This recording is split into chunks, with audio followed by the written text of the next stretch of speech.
It is so good to see you here back on the channel, guys. Welcome back to the Off-Grid Garage.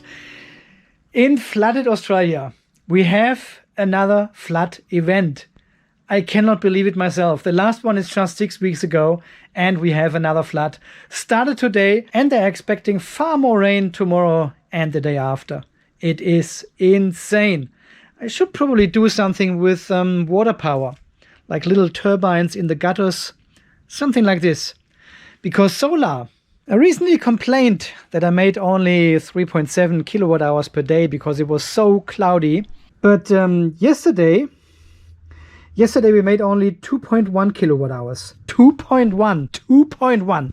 This is the standby of the garage here, you know. And it will only get worse over the next couple of days. Luckily, I am at 66% state of charge. So we've got another 30 kilowatt hours or so in the batteries. Still enough power to get me over this bad weather situation. Hopefully it clears up next week and the sun comes out again and we can do some 6.5 or 7 kilowatt hours a day then. Well, in today's video, there will be no specific topic. I have got a couple of things I want to show you, I want to talk about. But first of all, thank you so much for all your millions of comments. I can already say millions of comments because there are so many. It is unbelievable. We have quite a few new people here, and they may not know that I'm doing a lot of testing here in the Off-Grid Garage in sunny, hot Australia, usually. Because they're leaving comments under my videos saying, I don't know why you have so many problems with your balancing. My pack is running for the last 6.5 years without problem. So all these kind of comments. Of course, I have no problem with balancing at all with my battery bank, but this is all part of the testing we are doing on the channel. For viewers who have subscribed for a while to this channel, they know I'm doing a lot of testing. I'm leaving the normal path. I'm going off track and trying to find out what happens if we don't follow the established procedures, right? If we change the settings in the solar charge controllers to completely different values, or if we leave active balancers connected for 2 weeks and then charge back up again and see what has happened to the battery. This is part of the nature of this channel here. A big portion of all these videos is testing, understanding, exploring, and sharing this information here. Sometimes they make a lot of sense and sometimes I'm confused as well. And then I usually do more testing to find out what's actually going on. And a few viewers have asked what happened to our ghost voltage on the solar charge controllers we had a couple of months ago when we temporarily connected the solar charge controllers here to the old batteries still, and we could see quite a high voltage and also current after sunset. So we not only had like 50-60 volts on the solar panels, but also there was a current. Yeah, and I tried to figure out what that actually was. And a lot of you guys left comments under this video with speculations and assumptions and guesses. And we still don't know what was actually happening in these couple of days where I had this temporary setup. Because since we have the proper connection and everything, I have not had this situation again. There was never such a high voltage on the solar charge controllers. Sometimes I have 1.7 volts or something, and this is not even from any moonlight or something or street light. There's nothing. This is pitch black rural area. There's no light at all. This is the deepest darkness you can imagine. And I never had these problems again. So the only explanation I really have is it had to do with our cabling when I had these solar charge controllers connected in parallel and the battery was connected to these both solar charge controllers. Maybe there was some radio distortion or something. And we tried all kind of experiments. We disconnected the solar and we connected single strings and could see power was coming, power was going, but we couldn't really lay it down. So until today, I don't know what was actually happening. So this only as a quick update here, because people have asked under my videos what has happened to these mysterious voltages and currents we have seen during the night. I still don't know. Could be aliens, could be just radio signals or ground loops. Who knows? Yeah, and then of course I'm very looking forward to the next couple of videos where we test the JK-BMS 4S version. So this is one of the first production devices they actually made. And I'm very lucky that I have one here on my desk already.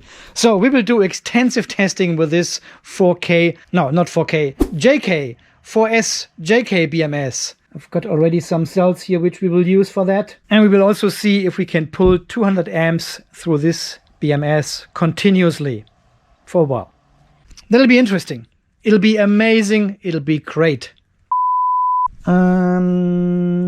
Also, I have some Solar Edge solar optimizers here.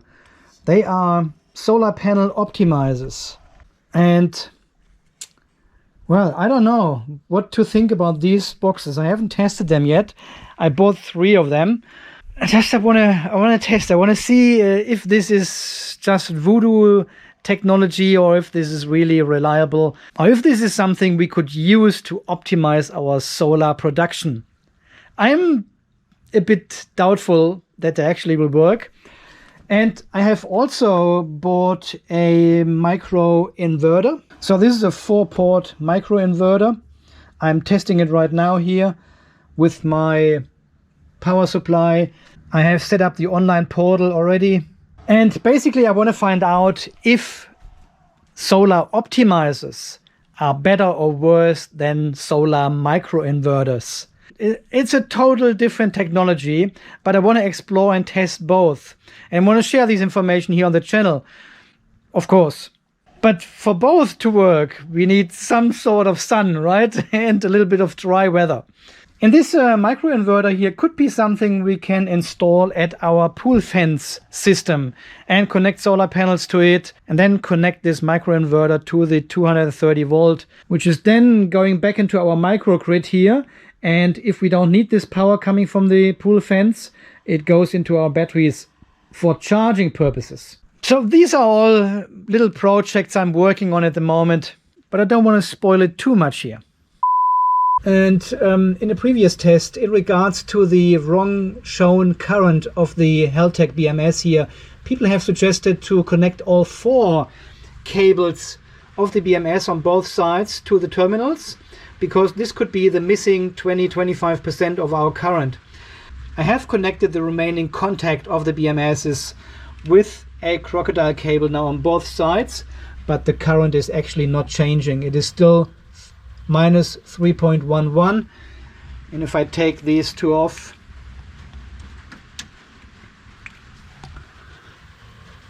it is still the same current.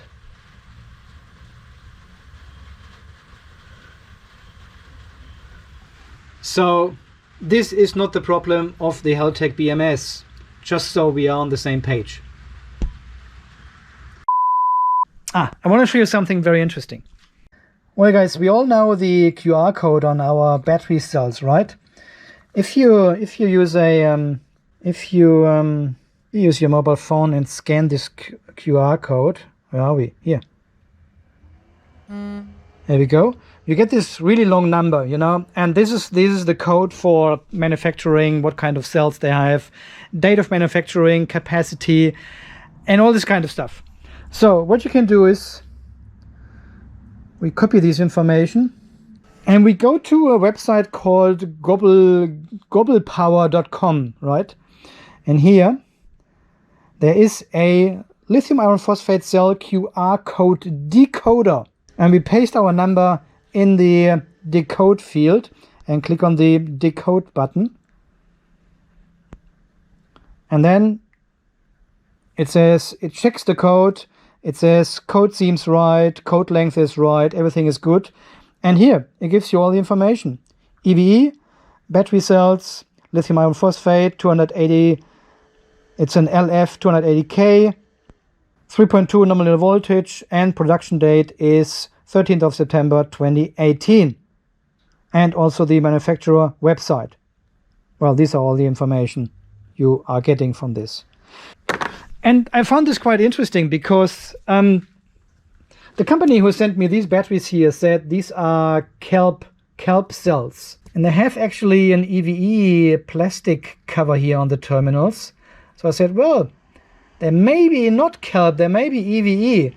Let's do the test and scan the QR code. Yeah, that was quick. Copy, change to global power, paste, decode. And it says, yeah, everything is good. And what can we see? EVE cells. There are EVE cells. They're from April 21 and 105 ampere hours they are, which is correct. And I think that says it here on the sticker as well. Yeah, 105 ampere hours, but not what brand it is. Yeah, this one is actually tested at 106.6 ampere hours.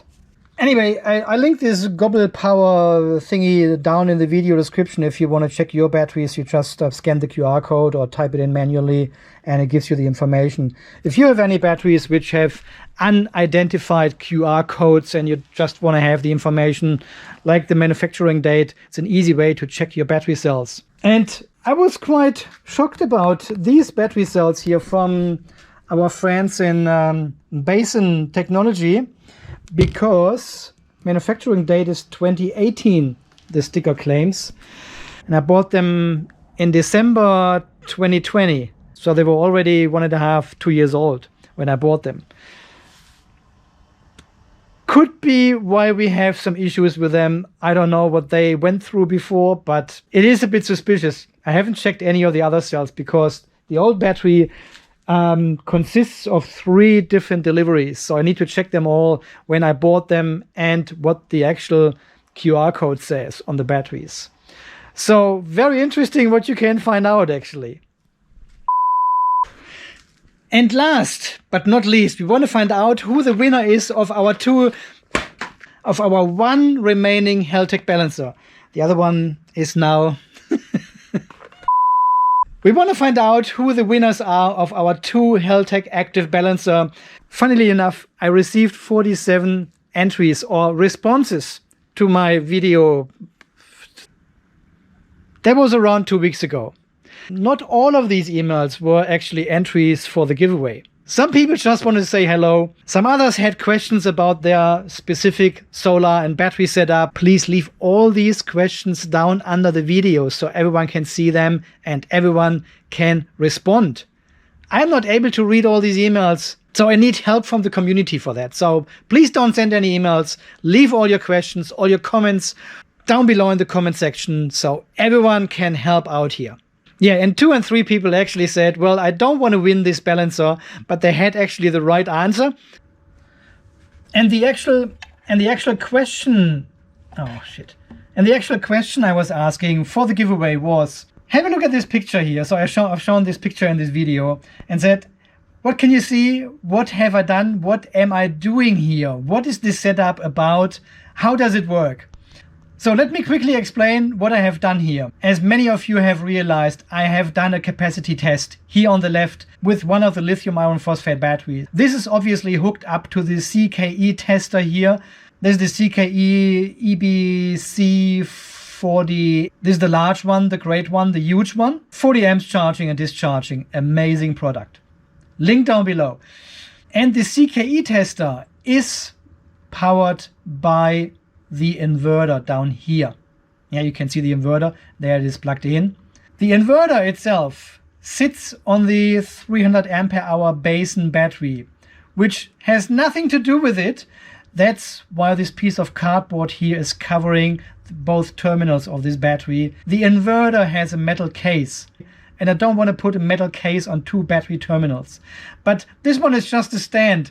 The actual power input to the inverter is coming with these 2 red cables here and these 2 black cables and goes into my cardboard box where the 4S configured with a JK-BMS. Some people have recognized the Bluetooth module of the DALI dangling around here. So the inverter is connected to this 4S system. So this was my whole test setup for the day to charge and discharge this lithium iron phosphate battery here to do a capacity test. Many of you have correctly recognized that. The problem here with this setup was I was running out of power. The 4S battery which has like 3.5, 4 kilowatt hours, was running out of juice, and the test was still going on. And I did not want to repeat this test. So I had to recharge this battery here. And this was the very specific part I wanted to hear from you as well. That's why we have the AOLithium battery here on the other side. It is connected through a circuit breaker to this guy. This is the step-up boost converter from 8 to 40 volts up to 90 volts. And the boost converter is recharging, you can see the XT60 connectors in here, is recharging this battery. Connecting a 12-volt battery to another 12-volt battery does not charge. So you need a slightly larger voltage to do that, right? And this is what the boost converter was for.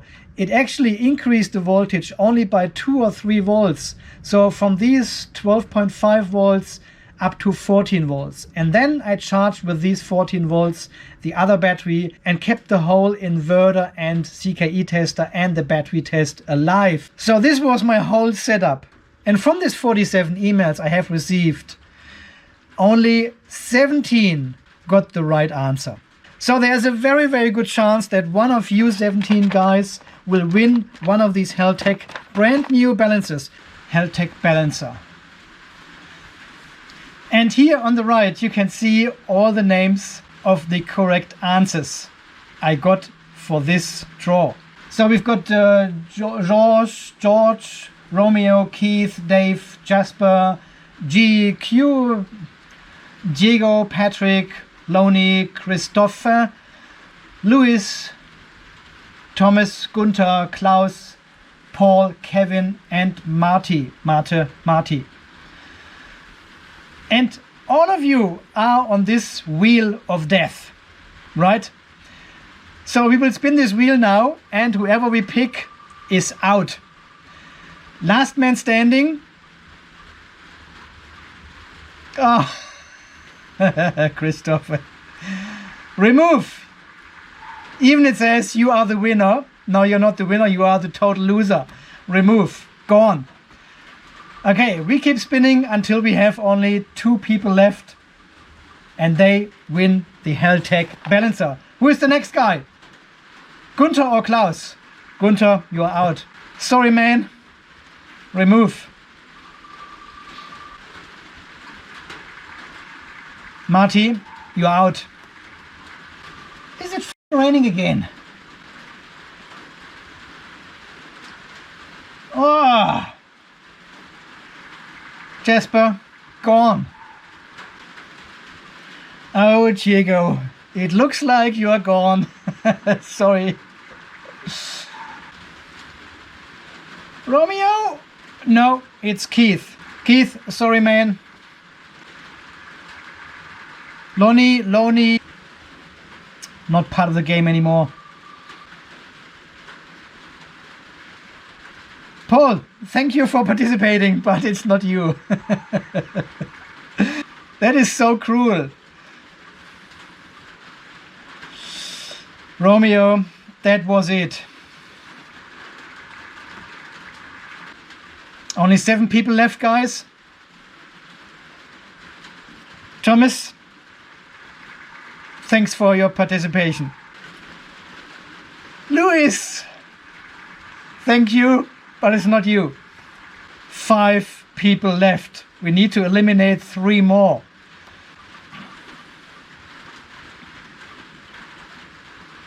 Patrick, that's it. Even you got the green color. Green is the color of hope. It's not you, Patrick. 4 people left. 2 have to go.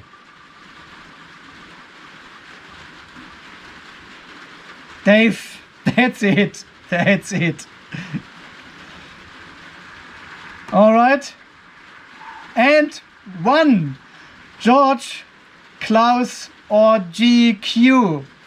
One of you need to go, and the other 2 are the winners. Let's spin it one more time. What color is it? It is blue. George, that's it. remove. So we've got two winners. We've got GQ, whoever you are, and Klaus. I reply to your email you have sent me and get your details, and I will send these balancers to you guys. Thank you all for participation. Thanks for all your other emails. Thanks for saying hello, and thanks for all your questions, but please leave them down in the description of the video. Let me just... Okay guys, so far this mishmush video from today, a little bit of teaser what's coming up in the next couple of videos here on the channel with the Optimisers. They are called Optimisers, the microinverter, and of course our 4S JK-BMS, which will be next here on the workbench, and we are testing the heck out of this BMS. Of course we do a SPED test as well to see if it turns off charging. As always guys, thank you so much for watching. Thanks for all your support here on the channel, for all your great comments here. It is very hard to keep up. We've got almost 30,000 subscribers here on the channel. We're having a lot of comments under these videos. I'm still reading all of them. I may not be able to respond to all of them. I'm trying to respond as many as possible. So please leave them coming. I love you all guys. Until the next video, you stay charged, stay safe, and thanks again for watching. See you then. Bye bye. Klaus GQ. Whoever you are, GQ, I'll track you down. And you too, Klaus.